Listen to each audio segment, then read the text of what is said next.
শীতের মিষ্টি রোদ নিয়ে চলে এসেছি ছাদে। দুটো টব আছে, সাথে এই যে নতুন একটা গোলাপ আমার বাড়িতে এসেছে, সাথে ক্যালেন্ডুলা, সাথে গাঁদা। তো এই গাছগুলো লাগাবো, তার আগে আপনাদেরকে দেখিয়ে নিই ছাদে কি পরিমাণ ফুল হয়েছে। এগুলোই তো আমার ভালো লাগা, পরিশ্রমের দাম বলতে পারেন।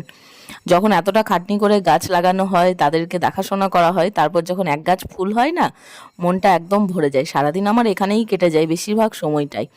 তো এক গাছ ফুলগুলো দেখতে ভালো, কিন্তু তার পিছনে খাটনি আছে। এই যে টবগুলোর মধ্যে মাটি ভরে নিয়েছি, আর গোলাপ গাছটা লাগিয়ে দিলাম। যেহেতু বড় টব, সেই কারণে মাটিটা বেশি লাগছে, আর ছিদ্র করে নিয়েছি বড় টবে।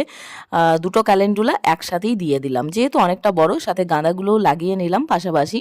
এবার যেহেতু মাটিগুলো ভিজানো ছিল, সেই জলটাই গাছের গোড়ায় দিয়ে দিলাম। এটা গাছের জন্য ভালো। তো যেহেতু নতুন লাগালাম, জল লাগবে। ক্যালেন্ডার চলে এসেছে নতুন বছরের, আর রঞ্জন নিয়ে এসেছে আমার জন্য এতগুলো চকলেট। এই চকলেটগুলো নতুন খেলাম, দারুণ লাগ